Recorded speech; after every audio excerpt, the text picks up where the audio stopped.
আসসালামু আলাইকুম রহমতুল্লাহ বারাকাতুহ। বিসমিল্লাহির রহমানির রহিম। আলহামদুলিল্লাহি রাব্বিল আলামিন ওয়াসসালাতু ওয়াসসালামু আলা রাসূলিহিল কারীম ওয়া আলা আলিহি ওয়া সাহবিহি আজমাইন। আম্মা বাদ। সম্মানিত শ্রোতা দর্শক মণ্ডলী, আল্লাহ রাব্বুল আলামিনের প্রশংসা এবং প্রিয় নবী সাল্লাল্লাহু আলাইহি সাল্লামের উপর সালাত ও সালামের পর আজ বুধবার 13ই শাওয়াল 1447 হিজরি মোতাবেক 1 এপ্রিল 2026 আমাদের ধারাবাহিক আলোচনা প্রশ্ন উত্তর পর্ব নম্বর 128। 10টি প্রশ্ন রয়েছে। ইনশাআল্লাহ তাআলা আমরা সংক্ষেপে সেগুলি উত্তর দেওয়ার চেষ্টা করব। আল্লাহ রাব্বুল যেন তৌফিক দান করেন। প্রথম প্রশ্ন বলছেন, আসসালামু আলাইকুম শেখ আলিম সালাতুল্লাহ, আমি সবসময় সোম বৃহস্পতিবার সিয়াম রাখি। এখন এই রমজানেও যদি ফরজ সিয়ামের পাশাপাশি সোম বৃহস্পতিবার সিয়ামের নিয়ত করি তাহলে কি 2 রকমের নাকি পাবো? রমজান মাসে সোমবার আর বৃহস্পতিবার এই নফল সিয়াম নেই, আর একসাথে ফরজেরও নিয়ত করব, নফলের নিয়ত করব, এইরকম বিধান আসলে কোনো হাদিস দ্বারা, আয়াত দ্বারা স্পষ্ট নয়, যার ফলে এগুলো করার কোনো প্রয়োজন নেই। আপনি কোরআন সুন্নাহয় যেভাবে এসেছে পালন করুন। রমজান মাসে ফরজ সিয়াম সবচেয়ে গুরুত্বপূর্ণ ইবাদত। জি, নফলের তরে যে কোনো ইবাদত বন্দেগী নফলের তরে ফরজ অনেক বেশি গুরুত্ব রাখে। জি, এবং তার মাধ্যমে আল্লাহর নৈকট্য অর্জন করে থাকে বান্দা, যার ফলে এসব করার কোনো প্রয়োজন নেই। আপনি রমজান ছাড়া 11 মাস রয়েছে, তখন আপনি সোম বৃহস্পতিবার সিয়াম পালন করেন। 2 নম্বর প্রশ্ন বলছেন, আসসালামু আলাইকুম শাইখ আলিম সাহাতুল্লাহ, একজন ডিভোর্সি মেয়েকে বিয়ে করার জন্য ছেলের পরিবার মেনে নিচ্ছে না। ছেলের পরিবার যদি নাও মানে তো বিয়ে হয়ে যাবে। ছেলের পরিবারের সম্মতি শর্ত নয় বিয়ের জন্য। হ্যাঁ, মেয়ের অভিভাবক থাকতে হবে। বিনা অভিভাবকে মেয়ের বিয়ে হয়নি। সে নাবালিকা হোক, সাবালিকা হোক, আর কুমারী হোক, অকুমারী হোক। বিয়ের সময় মেয়ের পরিবারের কেউ ছিল না, কিন্তু বিয়ের পূর্বে ছেলেকে মেয়ের পিতা মেয়েকে তার হাতে তুলে দেন, তার কোর্টে বিয়ে করে তারপর হুজুর দিয়ে বিয়ে করে। বিয়ের সময় অভিভাবক থাকলে হইল, আর বিয়ের সময় মেয়ের পরিবার কেউ ছিল না, এরকম কিসের বিয়ে হয়? এগুলি তো নেকাহ না, এগুলো সেফাহ, জেনা, ব্যভিচার। বিয়ের সময় মেয়ের পরিবারের অভিভাবক ছিল না, ও জানে না যে কখন বিয়ে হচ্ছে, এমনটা যদি হয়তো জায়েজ নাই। কিন্তু পরের কথাটাই মনে হচ্ছে যে কোর্টে বিয়ে দেওয়ার সময় ছেলেকে মেয়ের হাতে পিতা না মেয়েকে ছেলের হাতে পিতা তুলে দিয়েছে, এটা যদি হয় তাহলে সেটাই অভিভাবকত্ব। তাহলে অভিভাবকের মাধ্যমে বিয়ে হয়েছে, তাহলে বিয়ে শুদ্ধ। আর কোর্টে বিয়ে হয়ে গেল তারপর হুজুর দিয়ে বিয়ে পড়াইতে হবে এমন কোনো প্রয়োজন নেই, নিষ্প্রয়োজন কাজ। এখন তার কোন ইনকাম নেই, অথবা ইনকাম থাকা সত্ত্বেও সংসার চালাতে কষ্ট হচ্ছে, এমন অবস্থায় তাদের সংসার চালানোর জন্য তাকে টাকা দিয়ে কি সাহায্য করা যাবে? যদি কাফের মুরতাদ না হয়, মুশরিক না হয়, আর আপনার টাকা পয়সায় গুনার কাজে না লাগায়, তো সাহায্য করা যাবে। কারণ তাদের বিয়ে, আপনার বাহ্যিক প্রশ্ন থেকে যা স্পষ্ট হয়, বিয়ের সময় কোর্টে যখন বিয়ে হয় তখন অভিভাবক ছিল বা অভিভাবকের অনুমতি ছিল, বিয়েতে স্বীকৃতি ছিল, সুতরাং বিয়ে শুদ্ধ। আল্লাহ তাআলা। 3 নম্বর প্রশ্ন বলছেন, আসসালামু আলাইকুম শাইখ আলিম সাহাতুল্লাহ, এক ভাই আমাদের আশেপাশে দার্স করলে যায় না। সে বলে যে আমি শেখ মতিউর রহমান মাদানির দার্স ফেসবুকে দেখি, এটা কি তার জন্য যথেষ্ট? না, এটা যথেষ্ট না যে শুধু ফেসবুকে বা ইউটিউবে, সোশ্যাল মিডিয়াতে কারো বক্তব্য, আমার হোক অন্য কারো হোক, বক্তব্য শুনবি, আর আশেপাশে দিনের দার্স ভালো আলেমরা দিচ্ছেন, যাদের কাছ থেকে কিছু শিখতে পারবে, আর সেখানে হাজির হচ্ছে না, এটা অনেক নেকির কাজ থেকে বঞ্চিত থাকা। সরাসরি ইলম হাসিল করার গুরুত্ব বেশি। সেখানে কোনো সংশয় থাকলে বা বোঝার ক্ষেত্রে অস্পষ্টতা থাকলে আপনি সেটা সংশয় নিরসন করতে পারবেন, আর বিষয়টিকে স্পষ্ট করে নিতে পারবেন। জি, আল ইলমু বিত্তালাক্কি, ইলম শিখতে হবে কারো কাছ থেকে গ্রহণ করে, সুতরাং সরাসরি যদি গ্রহণ করতে পারে এটা সবচেয়ে ভালো। এটা কি তার জন্য যথেষ্ট বা এটাকে ঠিক? জি, হয়তো দিনের মৌলিক জ্ঞান অর্জনের জন্য যথেষ্ট হয়ে যেতে পারে, কিন্তু এই কাজটি নেকির কাজে অনীহা প্রমাণ করে, অনাগ্রহ প্রমাণ করে, যেটা ভালো নয়।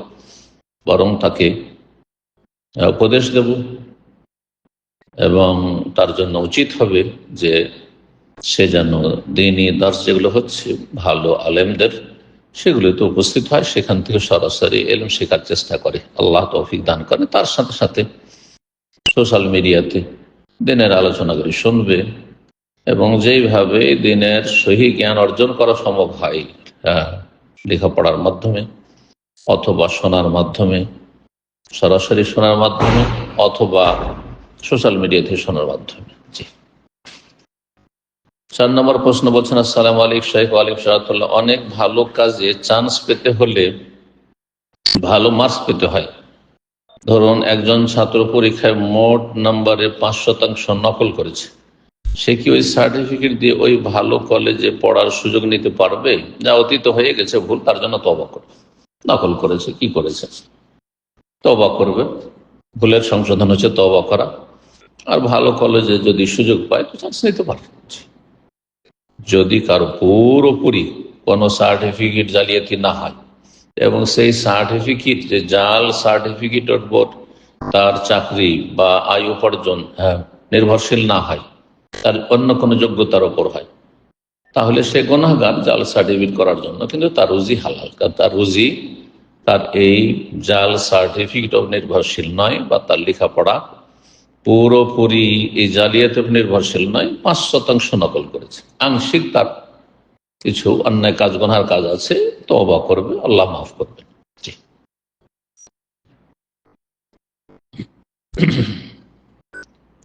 5 নম্বর প্রশ্ন বলছেন, আসসালামু আলাইকুম শাইখ। ওয়ালাইকুম সালাম। ওটের দুধ ও চর্বি খাওয়ার পর উযু করার বিধান কি? এই ক্ষেত্রে ইখতিলাফ রয়েছে। প্রথম কথা, ওটের গোশত খেলে উযু নষ্ট হয় কি হয় না, এতে দ্বিমত রয়েছে। ইমাম আহমদ রাহিমাহুল্লাহ আর অধিকাংশ সালাফি আহলে হাদিস উলামায়ে কেরামদের মত হচ্ছে যে, যেহেতু হাদিসে রয়েছে যে ওটের গোশত খেলে উযু করতে হবে, উযু করো, সুতরাং উযু নষ্ট হয়ে যায় ওটার গোশত খেলে, বা উযু ভঙ্গকারী বিষয়। পক্ষদের অন্যান্য মাযহাবের ইমামগণ তারা বলছেন এই হাদিস মানসুখ।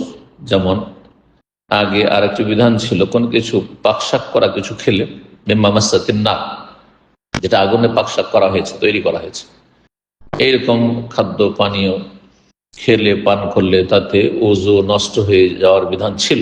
পরে কানা আখিরুল আমরাইন তারকুল ওযু বিমাসাতিন নার, নবী সাল্লাল্লাহু আলাইহি সাল্লামের সর্বশেষ বিধান হচ্ছে কোনো কিছু পাকানো খাবার বা পানীয় খেলে পান করলে তাতে ওযু করা লাগবে না।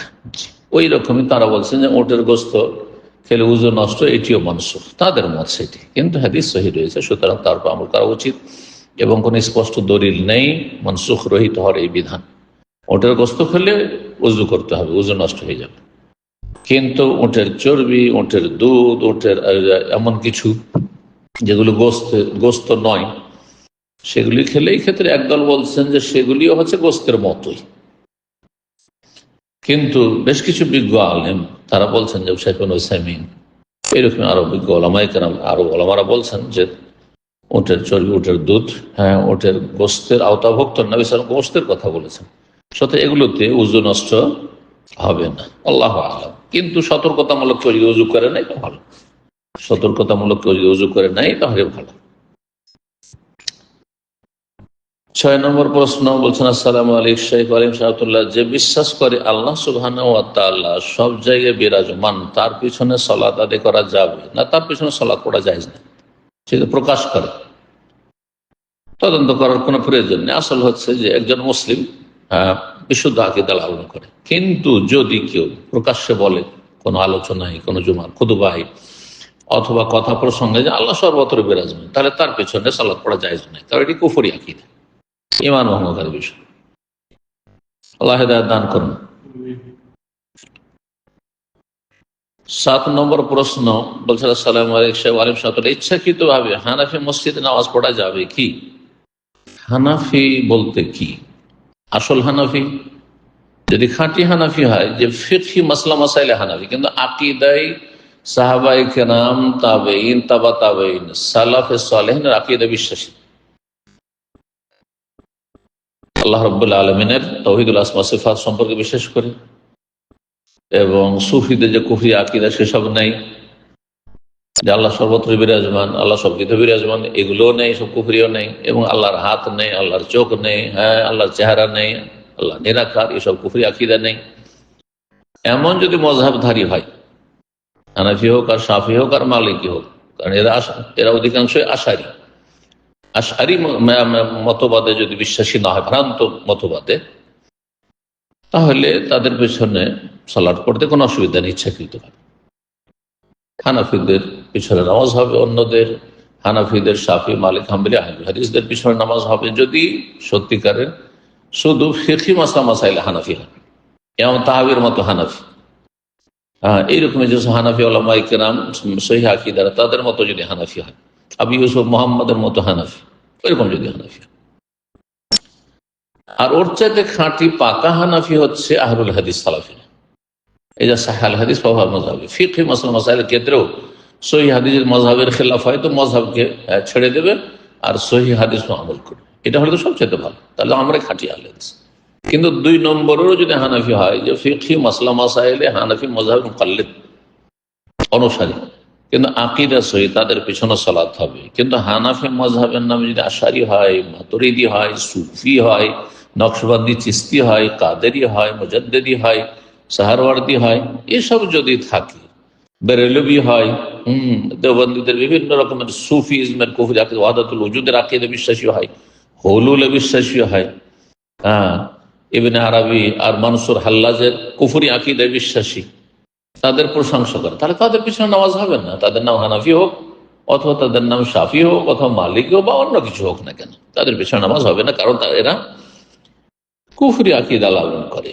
এই জন্য কোন ধরনের হানাফি আপনি উদ্দেশ্য করেছেন সেটা জানার বিষয় এবং সেটা আপনার লক্ষ্য রাখার বিষয়। ইচ্ছাকৃতভাবে হানাফি মসজিদ যদি খাঁটি হানাফি হয়, আর যদি শিরক বিদআত মুক্ত হয়, সুফিজমের ভ্রান্ত মতবাদ মুক্ত হয়, ঈমান ভঙ্গকারী বিষয় না থাকে, যেমনটা বললাম, তাহলে তাদের পিছনে নামাজ পড়তে কোনো অসুবিধা নেই। জি, বলছেন তার সাথে আমার বাড়ির আশেপাশে একাধিক 12 তকবীরে ঈদের জামাত হয়, এরপরেও আমি কি 6 তকবীরে ঈদের জামাতে সালাত আদায় করতে পারবো? করলে হয়ে যাবে, কারণ ঈদের তকবীরগুলি হচ্ছে সুন্নাত মুস্তাহাব, কিন্তু উত্তম হচ্ছে 12 তকবীরের সহি সুন্নাহ মোতাবেক পড়া। সুতরাং আপনার উচিত হবে, যখন আশেপাশে সুবিধা আছে যে সহি শুদ্ধ আপনি বেশি সহি তরিকায় ঈদ পড়তে পারবেন, তো আপনি দুর্বল তরিকা কেন ঈদ পড়তে যাবেন? জি। আর হানাফি মসজিদগুলোতে কাঁধের সাথে কাঁধ ও পায়ের সাথে পা মিলিয়ে দাঁড়ায় না, এগুলিও সুন্নাত, এগুলো যদি নাও করেন তবুও সালাত হয়ে যাবে, কিন্তু সুন্নাতের খেলাফ হবে। এতে কি সালাতের ক্ষতি করবে? সুন্নার খেলাফ হবে, আর যত সুন্নত পরিত্যাগ করবে, সুন্নতে গাফিলতি করবে, তত নেকি কমবে, কিন্তু মূল সালাত হয়ে যাবে। আল্লাহু আ'লাম। 8 নম্বর প্রশ্ন, বলছেন আসসালামু আলাইকুম শাইখ। ওয়ালাইকুম সালাম। ইন্ডিয়ার বর্ধমান জেলা থেকে বলছি, সফরে 3 ওয়াক্ত নামাজ মানে জোহর, আসর, মাগরিব কাজা হয়ে গেলে বাড়িতে এসে কিভাবে আদায় করব? পর্যায়ক্রমে আদায় করবে, তরতিব সিরিয়াল বহাল রাখবেন, আগে জোহর পড়বেন, পরে আসর পড়বেন, পরে মাগরিব পড়বেন, এইভাবে। কিন্তু যদি দেখেন যে জামাত গিয়েছেন, মসজিদে গিয়েছেন, আর জামাত আপনার মাগরিবের জামাত হচ্ছে, তাহলে মাগরিবের জামাতে আপনি ইমামের নিয়তি রাখতে হবে, জরুরি নয়, আপনি জোহরের নিয়ত করবেন, 3 রাকাত যখন পড়া হয়ে যাবে তখন 1 রাকাত পড়ে নেবেন। মুশকিল শুধু এশার সালাতে গিয়েছেন আর জামাত শুরু হয়েছে, তার আগে আপনি মাগরিব পড়তে পারেন, মাগরিব কাজা আছে। এখন যদি মাগরিব পড়েন, মাগরিব তো 3 রাকাত, আর এশা পড়বে ইমাম সাহেব 4 রাকাত, তখন কি করবেন? তখন ইখতিলাফ হয়েছে, মাসলা ইজতিহাদ। একদল বলছেন তখন তারতিব মানে পর্যায়ক্রমে সালাত আদায় করা আবশ্যক থাকবে না, যেটা আগে ফরজ হয়েছে, আগে মানে মাগরিব আগে ফরজ, তখন মাগরিব না পড়ে আপনি এশারি নিয়ত করে 4 পড়ে নেন, পরে মাগরিব পড়ে নেন। আরেক দল বলছেন না, এমনটা করবেন না, বরং তারতিব সর্ব অবস্থায়, হ্যাঁ সিরিয়াল ফরজ। সুতরাং 3 রাকাত পড়ে আপনি বসে যাবেন মাগরিব, আর অপেক্ষা করবেন যখন ইমামের 4 রাকাত পড়া হবে, আত্তাহিয়াত পড়বে, তারপর ইমামের সাথে সালাম ফিরবেন। আর একদল এর চেয়ে বেশি তাড়াহুড়া করে, তারা বলছেন যে 3 রাকাত পড়ে, আর এরকমটা অনেকে করে থাকে, ভুল এটি আসলে। তো যাই হোক, এরকমটা করে থাকে এবং সেটাকে জায়েজ মনে করে যে 3 রাকাত যেমন পড়া হইল, ইমাম উঠে গেল 4র্থ রাকাতের সাথে, আর এরা সাথে সাথে আত্তাহিয়াত আর অন্যান্য দরুদ ইব্রাহিম আর কিছু কমপ্লিট করে তারপর নিজে সালাম ফিরে দিয়ে টান দিল। এটাও কিছু লোক করেছে, কিন্তু যেমনটা বললাম যে এই ক্ষেত্রে তরতিব লক্ষ্য রাখা আবশ্যক নাই। কিন্তু আরেকটি কথা মনে রাখবেন যে আপনার পরপর কয়েক ওয়াক্ত সালাত কাজা হচ্ছে কেন। শরীয়তে যদি অনিচ্ছাকৃত মানুষ ঘুমিয়ে যায় অথবা ভুলে যায় তাহলে কাজা করার কথা আছে। আর আপনি হাটে বাজারে ব্যস্ত ছিলেন, কাজে ব্যস্ত ছিলেন, ডিউটিতে ব্যস্ত ছিলেন, কোথাও কাজ করছিলেন, খুব জরুরি কাজ ছিল, সেজন্য সালাত আপনি বাহনে ছিলেন না, যে কোনো অবস্থায় ওয়াক্ত পার হওয়ার আগেই ফরজ সালাতগুলি আদায় করে দিতে, না হলে গুনাহগার হবেন। সুতরাং আপনি গুনাহগার, আল্লাহর কাছে তওবা করবেন। জোহর, আসর, মাগরিব কাজা করে ফেলেছেন আপনি, আর শরীয়তে আপনার গ্রহণযোগ্য কোনো কারণ নেই, সুতরাং আপনি গুনাহগার, আল্লাহর কাছে কাবীরা গুনাহ করেছেন, তওবা করেন। 9 নম্বর প্রশ্ন বলছেন, আসসালামু আলাইকুম, সেজদায় থাকা অবস্থায় যদি ইমামের উযু ভেঙে যায় তাহলে ওই অবস্থায় ইমাম সালাত ছেড়ে দেবে? হ্যাঁ, অবশ্যই, একটু এগিয়ে যাওয়া যায় না। নাকি তাকবীর দিয়ে 2 সিজদার মাঝখানে বসে বা যদি দ্বিতীয় সাজদা হয় তাহলে দাঁড়ানোর পরে সালাত ছাড়বেন না? এক মুহূর্ত সালাত কন্টিনিউ করা যায় না যখন উযু নেই, নাপাক অবস্থায়। যেমন টের পেয়েছেন আমি নাপাক হয়ে গেছি, আমার উযু নেই, কত গোসল করে সাথে সাথে নামাজ ছেড়ে দিতে হবে, ইমাম হোক অথবা মুক্তাদি হোক, জায়েজ না, বড় গুনাহ। এটা যদি কেউ জায়েজ মনে করে তাহলে কুফরি, অনেক ওলামারা বলেছেন। যে নাকি তাকবীর দিয়ে 2 সিজদার মাঝখানে বসে বা যদি দ্বিতীয় সিজদা হয় তাহলে দাঁড়ানোর পরে সালাত ছাড়বে, মানে সিজদা লম্বা করছেন বারবার, বলছেন যে মানে সিজদা অবস্থায় সালাত ছেড়ে মুক্তাদি কিভাবে বুঝবে এবং কিভাবে ইমাম মতের জন্য সামনে যাবে? না না, ওদেরকে বোঝানো যথেষ্ট নয় বা দরকার নেই, প্রয়োজন নেই। আপনি যখনই উযু নষ্ট হয়েছে আপনি ইমাম, তখন আপনি যে কোনো অবস্থায় সিজদায় থাকেন, সাথে সাথে ছেড়ে চলে যাবেন। একজনকে ইঙ্গিত করবেন যে সুবহানাল্লাহ বলে, তাহলে মানুষ বুঝে যাবেন কোনো একটা কিছু হয়েছে। আর তার সাথে আপনি তাকে ইঙ্গিত করবেন সামনের দিকে যে তুমি নামাজ পড়িয়ে দাও, নামাজ পড়িয়ে দাও। যার মধ্যে দেখছেন যোগ্যতা আছে নামাজ পড়িয়ে দেওয়ার, ইমামতি করার, তাকে ইশারা করবেন যে তুমি নামাজ পড়িয়ে দাও। জি।